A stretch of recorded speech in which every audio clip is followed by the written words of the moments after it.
There's a question I've been wrestling with for months now. Not a simple question. Not the kind you ask and forget. The kind that follows you into sleep and waits for you when you wake. Who decides what we remember? I'm not talking about personal memory. I'm talking about collective memory, historical memory. The grand narrative we're taught in school. The one that shapes how we understand civilization itself. Someone curated that narrative. Someone chose what stays and what disappears. And the deeper I looked into the gaps, the silences, the deliberate omissions, the stories that vanish without explanation, the more I realized we're not dealing with accidents. We're dealing with architecture. The architecture of forgetting. This investigation began with Tartaria. Yes, but it didn't end there. It couldn't, because once you start pulling at that thread, the whole tapestry starts to unravel. What I found wasn't just the erasure of one civilization or one empire. What I found was a pattern, a methodology, a system, so vast and so coordinated that it suggests something most people refuse to consider. Our understanding of history isn't incomplete by accident. It's incomplete by design. And if that sounds extreme, stay with me. Because I'm not asking you to believe a legend. I'm asking you to notice a workflow that runs through banking systems, through publishing houses, through educational institutions, through the very mechanisms we trust to tell us the truth. They don't wear uniforms. They don't announce themselves. But they're there in the gaps, in the silences, in the perfectly coordinated removal of knowledge across continents and centuries.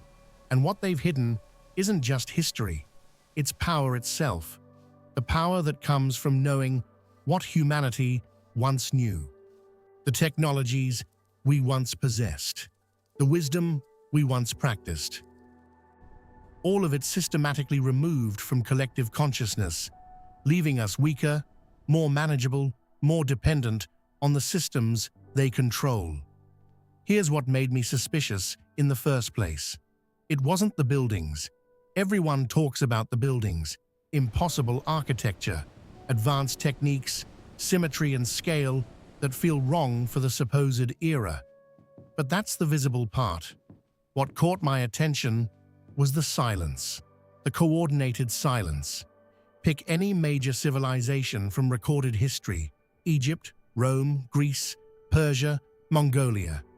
You can find mountains of primary material: letters, tax ledgers, court proceedings, administrative records, diaries. The mundane machinery of civilization leaves paper trails everywhere. But with Tartaria, nothing. Not much. Nothing in the sense of systematic absence. Maps show it. Encyclopedias mention it. Geographic references span centuries. And then, around the mid-1800s, it stops. Not gradually. Not with a slow fade the way empires fade. With surgical precision. The official explanation is always the same. It was just a geographic term. A vague reference Western writers used for regions they didn't understand well. Nothing more. That explanation collapses under one simple fact. Geographic terms don't require systematic removal from maps, encyclopedias, and textbooks across multiple nations, languages, and continents inside the same narrow window. Geographic terms don't spark coordinated silence among institutions that otherwise competed fiercely. So the question becomes unavoidable. Who coordinated that silence? I stopped looking for answers in internet debates and started looking for infrastructure, because coordination requires infrastructure. In the 1800s, one kind of infrastructure spreads faster than railroads: financial architecture, the century of consolidation. Major banking families begin consolidating power across Europe in the late 1700s and early 1800s. They don't just lend money, they control currencies. They finance wars on both sides. They build networks that transcend national borders, networks that make nations look almost quaint by comparison. And then something else happens. Those same networks start financing education. They finance publishing. They finance universities. They become the invisible hand behind the institutions that decide what history means, what truth is, what knowledge can be taught. This wasn't charity. This was control. Because when you control the mechanisms that produce knowledge, you control knowledge itself. And when you control knowledge, you control what people believe is possible. Here's a concrete example. The Encyclopedia Britannica, early editions, 1771, 1797, 1810, mentions Tartary extensively. A vast region, sometimes framed like an empire. Detailed maps, matter-of-fact descriptions, geographic scope across northern Asia. By the late 1800s, the entry shrinks. It's minimized, reframed as mere geography. By the mid-1900s, it's nearly absent. You can call that scholarly refinement, better information, updated research. But better information doesn't erase. It adds context. It complicates. It nuances. What happens to Tartary in encyclopedias isn't refinement. It's removal. And it happens across major encyclopedias simultaneously. British, French, German, American, Russian. Dozens of editors, multiple countries, competing publishers. Same choice, same window. That's not coincidence, that's coordination. So I followed the money through publishing. Who financed whom? Who owned what? Who sat on which boards? And the pattern repeats, not always directly, often through intermediaries, foundations, trusts, organizations designed to obscure the connections. But once you see it, you can't unsee it. Publishing is one lever. Education is the main lever. History isn't taught as a free-form search for truth. It's taught through standardized curricula, approved textbooks, teacher training that enforces methodological uniformity, accreditation systems that punish deviation. The system looks neutral, objective, scientific, but neutrality is a choice, and choices serve someone. In the same period, Tartary fades from reference works. History education standardizes across Western nations. This wasn't purely organic. Foundations created by banking and industrial families begin funding education reform in the late 1800s and early 1900s. They fund standardized curricula. They fund teacher training programs. They fund scientific education methods. Why would bankers care about how history is taught? Officially, civic duty, philanthropy, functionally, control of the mental model. And notice what disappears in the tightening.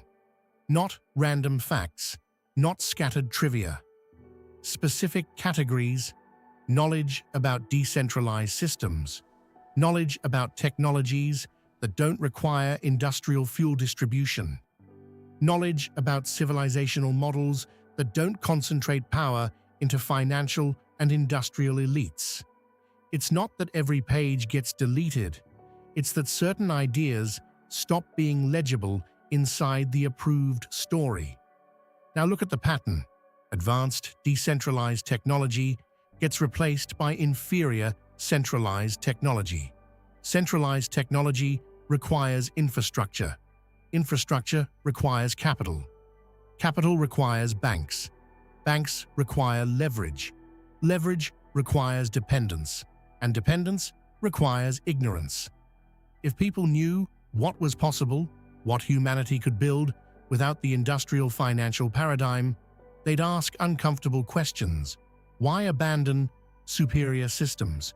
Why accept regressions dressed as progress? So the knowledge has to go. Not just Tartaria, possibility itself. Here's how you erase a civilization from collective memory without anyone noticing. First, Control the sources.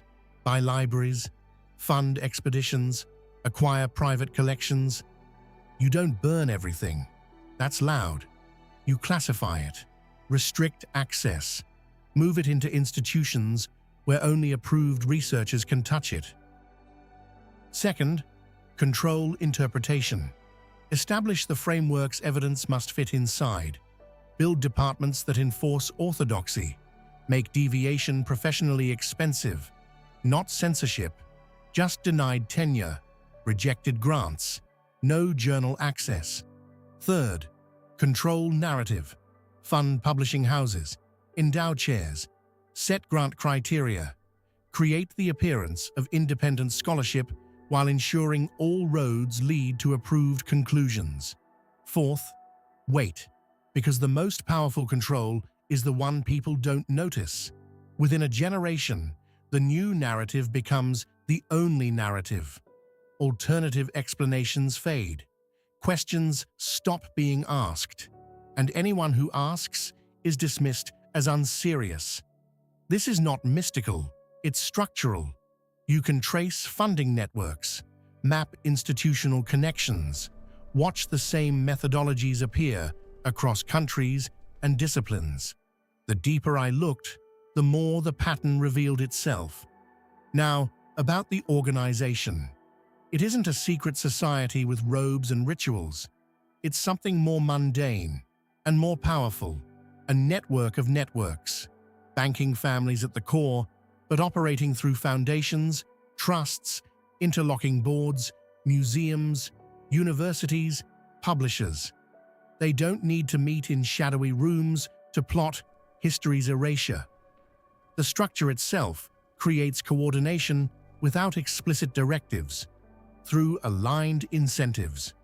When the same networks fund universities, publishing, museums, and research, and sit on boards overseeing them, outcomes converge naturally. Researchers learn what gets funded. Publishers learn what is safe. Educators learn what is acceptable. The boundaries of permissible discourse narrow quietly through incentives and exclusion. No conspiracy meeting required, just architecture. And that's why Tartaria matters again. Not because you must prove it was one unified empire. Maybe it was, maybe it wasn't. Tartaria matters because its removal demonstrates capability. If an entire civilizational label can be made to vanish from common consciousness, what else can vanish? What else has vanished? What else is vanishing right now? At a certain point, I had to ask, why? Why build an architecture of historical control? Why erase Tartaria specifically? Because it represents an alternative model. A demonstration that the current system, industrial capitalism, centralized nation-states, hierarchical extraction, fossil fuel dependence, is not inevitable, not the only path. If people understood that sophistication doesn't require centralized industrial infrastructure, if they saw evidence of different organizational models, if they realized progress is sometimes just consolidation, they'd start imagining alternatives, and alternatives are the enemy of monopoly. This is power in its purest form. Economic power. The power to control energy systems, financial systems, information systems. Knowledge is power. The inverse is equally true. Ignorance is control. The erasure of Tartaria wasn't about hiding one empire. It was about hiding possibility itself. I tested this in the most boring way possible. I contacted academic historians who specialize in Central Asian history. Simple questions. What happened to Tartary? Why did it disappear from maps and encyclopedias? Political entity or just geography? The responses were revealing, not because they refused to answer, but because many followed an identical template across different universities and countries. Tartary was a vague term. As knowledge improved, it became obsolete. Reasonable until you compare it to early sources with detailed descriptions, trade routes, diplomatic relations, political structures, and until you account for the timing. When I pressed with follow-up questions, the tone changed. Defensive, dismissive. Stick to reputable sources, meaning sources that already support the approved narrative. These people weren't lying. They believed what they were saying. That's the genius of the structure. It doesn't require conspirators. It produces true believers.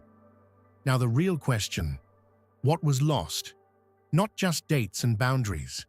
Practical knowledge, technological knowledge, ways of building that don't require centralized control.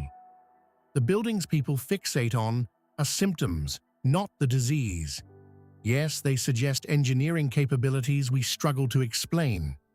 But the threat isn't aesthetic. The threat is what they imply. Technological sophistication without industrial capitalism. Energy systems that don't require centralized fuel distribution. Water management that operates through natural principles rather than electric pumps. Acoustics that amplify without electronics. Educational models that produce critical thinkers rather than obedient workers. Social organization that distributes power rather than concentrates it. I can't prove every claim. That's the point. The evidence has been systematically removed, dismissed, or reinterpreted. But the gaps tell their own story. The silences speak volumes. Why would categories of knowledge disappear in the same era industrial capitalism consolidates? Why would erasure align with the rise of the banking and industrial networks that profit most from centralized systems? The official answer is progress. But the honest question is, better for whom? Skeptics always ask the same thing. How could something like this coordinate across institutions, countries, centuries? Fair question. And the answer is why it's so effective. It doesn't require coordination in the traditional sense. It requires control of key nodes. Think of a river system. You don't control every drop of water. You control dams, major channels. You shape the terrain. The water flows where the architecture directs it. Most historians, teachers, journalists aren't in on it. They're navigating a landscape shaped long before they arrived. They follow incentives. They build careers inside systems that reward certain conclusions and punish others. No conspiracy required, just architecture. And some evidence is too big to erase. The buildings still stand. Old maps still exist in archives. Old encyclopedias still sit on library shelves. Photographs still show structures that don't fit the official chronology. They couldn't erase everything, so they reinterpreted it, recontextualized it, explained it in ways that fit the approved narrative, even when the explanation strains. Temporary World's Fair buildings, except many, became permanent civic structures, with suspiciously vague construction documentation. Maps dismissed as poor geography, except for the consistency across languages and decades. Engineering minimized, except modern engineers struggle to replicate some techniques even with contemporary tools. The question isn't whether evidence exists. The question is whether people are willing to see it. Step back and feel what this implies. If history has been curated, what else don't we know? What else have we been taught that serves power rather than truth? If alternatives were erased, what capabilities did we lose? What wisdom? What options for the future? Because these aren't just historical questions, they're existential. If humanity is capable of more than we've been led to believe, then everything changes. Energy, finance, education, health. You can't explore alternatives you don't know exist. And memory is the first ingredient of imagination. Memory sparks imagination. Imagination creates alternatives. Alternatives threaten monopoly. The greatest heist in human history wasn't gold or territory. It was possibility itself. So, where does this lead? A humanity that can't remember, can't question, can't imagine. A population dependent on systems they don't control. Energy systems, financial systems, information systems, educational systems, medical systems. A world where power is so consolidated it becomes invisible, where control feels natural and inevitable. This isn't a future they're building. It's already here. Most people can't imagine alternatives to the current system. That's the heist. But nearly complete is not complete. Some people still notice the gaps, still question the silences, still recognize architecture instead of accident. And that might be enough. Not through dramatic confrontation. That's easy to suppress. Through quiet accumulation of knowledge. Through asking better questions. Through refusing to accept a narrative just because it's approved.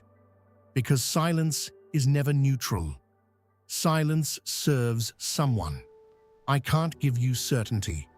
This isn't that kind of investigation. What I can give you are questions. What technologies have been suppressed? What alternative models of civilization were erased? What are we capable of that we've been taught we're not? Why do the same networks keep appearing behind the same institutions? What are we not allowed to know, and why? They showed us they could rewrite history. The question is, what they're rewriting now? What will we wake up in 50 years having forgotten? What knowledge will be gone? Not burned, not destroyed, just quietly removed from what counts as serious. I don't know. But we can notice the gaps. We can question the silences. We can remember that someone decided what we remember. And we can refuse to forget that we've forgotten. Welcome to the other side of history. The side that asks uncomfortable questions. The side that sees the architecture of control. The side that remembers we've been made to forget. If you've seen the same patterns in your city, name the place in the comments. Just to map it, quietly, one more angle makes this feel less like a theory and more like an operating manual. Watch how approved knowledge hardens. First, it appears as an editorial tone. A once detailed entry becomes a smaller entry. Then it becomes a curriculum decision. A teacher is told there isn't time for side topics. Then it becomes an assessment decision. Students are tested only on the simplified version. Then it becomes a hiring decision. Departments prefer candidates who stay inside the accepted framework. Then it becomes a funding decision. Grants go to work that reinforces the model, not challenges it. At every step, the system can say it's being efficient. It never has to say it's being controlling. That's why the architecture is so difficult to argue against. It doesn't look like censorship. It looks like professionalism. And once professionalism becomes the gate keeps itself. That's also why better information is the perfect disguise. Everyone expects revision.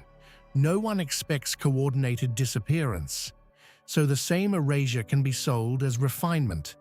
And most people won't notice what's missing because they were never taught to look for missingness. And that returns us to Tartaria, not as a single claim, as a stress test. If a vast label can be reduced, reframed, and then quietly dropped, while older editions still sit on shelves, then the system isn't deleting history. It's training attention. It's deciding what the average person will consider real. And the moment attention is trained, the rest becomes easy.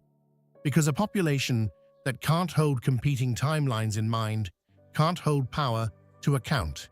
It can only consume the story it's fed.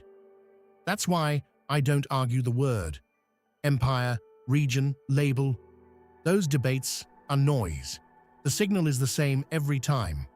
A broad, inconvenient category gets narrowed, then neutralized, then treated as childish to mention. And once it's childish, it's safe. Safe for the institutions, safe for the networks, safe for the people who profit from a world that can't remember other ways to live. The architecture is real, and if it can erase the past, it can erase the future. Unless we learn to see what's missing, keep watching. If you want the next chapter, subscribe now. Leave your best clue below. What felt off? I'll see you in the next file. Until then, stay alert right now.